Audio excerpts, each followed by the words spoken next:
Do you know what utter despair feels like? Because I do. Minecraft, the world's most popular video game. If you haven't played it, you must be living under a rock. There's really no other explanation. For me personally, I've been playing the game since way back in 2012. My first memory of it is trying to mine coal with my bare hands and being very confused when it just wouldn't work. Clearly, I was not a very smart child, and that has not changed.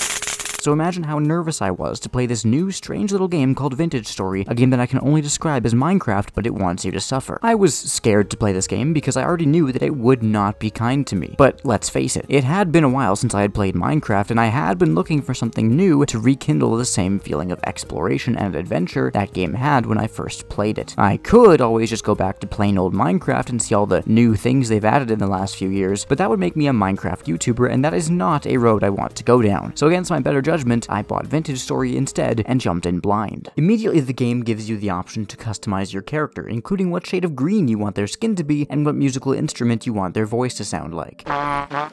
You can even choose a specific class for your character to be a part of, giving them unique advantages and disadvantages, so naturally, I chose the most boring one. After making my character, I entered the world and was dead in 5 seconds. Okay, I'm pretty sure.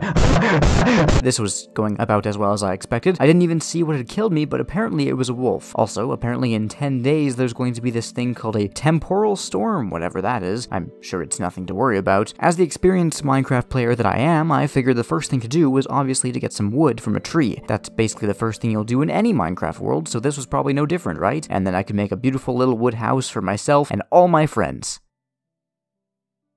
Anyway, I was wrong. For some reason, my puny human hands aren't strong enough to cut down this massive birch tree. Well, I think I'll be the judge of that. Well, I quickly realized that what I actually needed to do was to take these tiny stones, chisel them into the right shape for an axe head, then get leaves from a tree which will drop sticks and then attach those sticks to that axe head to make a proper axe, use that axe to chop down trees and get logs, then use those logs to make boards, and then use those boards to make actual blocks of planks, and then and only then could I make an actual proper wooden house. It was at this exact moment that I completely threw away the idea of making a wood house at all and dug a hole inside of this hill like a hobbit. Welcome to my beautiful home. The funny thing is, right now this house could probably sell for like $2 million. From there, I knew I needed to get food. My hunger was growing and it was only a matter of time before I got desperate enough to start eating tree bark. Thankfully, I was able to find some berry bushes, and after taking the berries and eating them, I moved the bushes themselves to my new home for ease of access later on. Although apparently they're going to take over a week to grow, and let's be honest, I'll probably have rage quit by then. I was also able to find some pigs, and they're definitely less adorable in this game, but they should be a better source of food than berries. But honestly, all things considered, my first day could have gone way worse. By the time night came, I had a set of stone tools, a stash of berries, and a home to call my own. Now all I had to do was survive the night, and I would be okay. It sure is getting dark in here. As you can see, I was left blind for 20 minutes as the night slowly dragged on. Apparently in Vintage Story, it's incredibly important to make a torch before nightfall so you can actually see stuff, but I had no idea about this. Every night after this would be just as eerily silent. Well, with a few notable exceptions. In Minecraft, you at least have dogs to be your companion, but in this game, even they are out to kill you. Eventually, the morning did come, and I took a deep breath and stepped outside of my cavern. This time, my priorities were more clear. I needed a bed and some form of light. I started to try and look on the bright side. Both of these things were actually pretty easy to make. Also, like I briefly mentioned earlier, Vintage Story gives you a handy tutorial and a survival guide that you can access at any time that can basically tell you anything you need to know about the game. Over the next couple days, things started to improve. And hey, if we're really looking for the silver lining in this situation, at least I haven't come across any monsters yet. I've come across some really vicious animals, but no real monsters, and I don't think they actually exist in this game, thankfully. Even the types of things that are a little more tame that even Minecraft has, like giant spiders, are thankfully not here. Come on guys, you've seen enough of my videos to know where this is going. But I was making a lot of progress. I was even starting to get some valuable-ish ores. Not through mining, because of course I apparently was not even close to being able to do that, but through panning. You can easily craft a pan that you can use in rivers or lakes to sift for items, including different types of metals. All in all, things were starting to finally go my way, at least until the rift appeared. As the days went by, I had still seen no indication that there was anything paranormal or supernatural in this game, unless you count the giant spiders, or my supernatural levels of stupidity. So seeing this shifting vortex suspended in midair was kind of shocking. Obviously, I should have run away as soon as I saw it, and obviously what I actually did was run directly towards it. And inside, there's this bizarre sepia-toned version of my current world, with giant churning gears just beyond the horizon, and some very ominous noises all around me.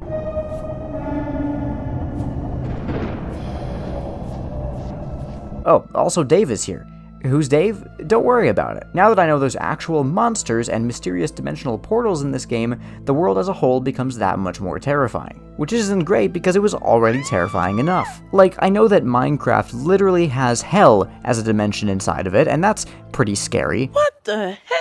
But somehow I already knew that this was just going to be way worse. For the most part, I avoided these rifts, apart from the brief moments where my curiosity would get the best of me. I thought that by staying away from them, I'd stay safe from all the horrors that lurked inside. Unfortunately, I was just, like, super wrong.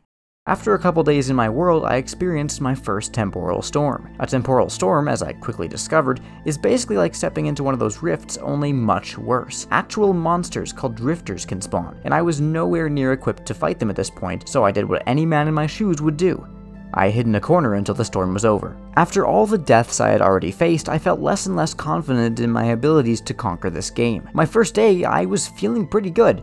At least until night came, and then on my second and third and fourth days I was feeling pretty good, until I discovered the ominous dimensional rift thing. Generally, every big discovery I made about what this world was like made me less and less able to conceive of a future where I would survive in this world for very long at all. Part of me was worried that I'd somehow lose everything. Maybe a pack of wolves would infest my base and I'd be too weak to get them to leave. Maybe a fire would start that would burn all my reed baskets and everything inside. Keep in mind that after several in-game weeks, I still knew very little about this world, so anything was on the table. It felt very much like my early days in Minecraft, where I just didn't know what lurked in the shadows of this world. All I could do was put my head down and get to work, and that's exactly what I did. I started to take every little baby step I could to improve my situation. I worked on expanding my little berry farm, as well as building a big, ugly dirt wall to keep the wolves out, who I very quickly had learned to fear in my first few days. I met some traders who made this world feel a little less isolated, and I even managed to hold my own in a few temporal storms,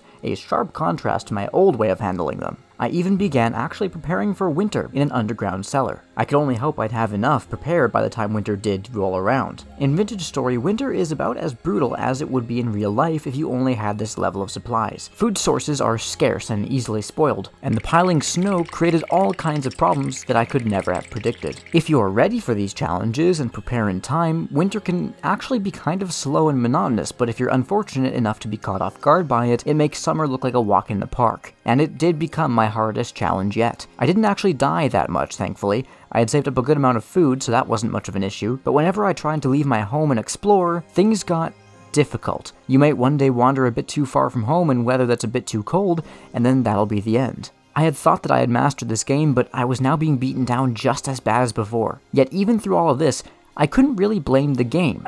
When I was dying and losing valuable resources, it wasn't because the game was being unfair, it was simply because I hadn't yet developed the full strategy I needed to survive, and the more I learned about this game, the more problems I could easily avoid. This game is cruel, but it's not unpredictable. You can avoid most hurdles the game throws at you once you learn how, and that's what makes it even more devastating when you do fail, the knowledge that it didn't have to be that way. Eventually spring came, and what a relief it was. I was finally back in my element. Of course, this meant that all the old problems with summer were right around the corner once more, but at least they felt more familiar now. It probably helped that I was stronger now too. The challenges I had faced had made me more adaptable and skilled. No longer was I the fumbling novice who couldn't even chop down a tree. I was a hardened survivor. Certainly not an expert, but ever so slightly more ready to take on whatever Vintage Story could throw at me in the future. I'd still die here and there, and mistakes would be made, but each one would feel less like a crushing defeat and more like a learning opportunity. After experiencing an entire year of this game, I had already learned so much. This game is punishing, yes, but in a way that pushes you to grow, adapt, and overcome. It rekindled that sense of wonder and discovery I'd been missing, albeit with a healthy dose of existential dread thrown in for good measure. So, would I recommend Vintage Story to others? Well, that depends. Do you enjoy a challenge that will make you question your life choices? Do you have an unhealthy attraction to games that seem to actively hate you? Are you prepared to lose hours of your life to crafting increasingly complex tools just so you can make slightly less complex items? If you answered yes to any of these questions, then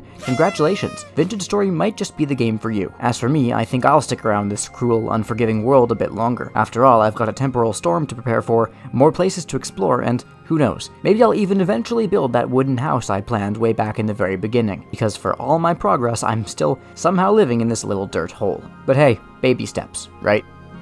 I tried this game because I wanted that same feeling I had when I first played Minecraft, that feeling of exploration and excitement. But this game is different. This game is intricate and complicated and sometimes really difficult, and it isn't the same. It's fantastic in its own special way, and I don't think I'll really be able to recreate that feeling from all those years ago. But that's okay. I experienced Minecraft and I loved it, and now it may not be the same, but that just means I can move on and find brand new things to love elsewhere. It actually reminds me of what I saw when I opened Vintage Story for the first time. Right there on the main menu, a little piece of splash text that read, "Better to have loved and lost than to have never loved at all."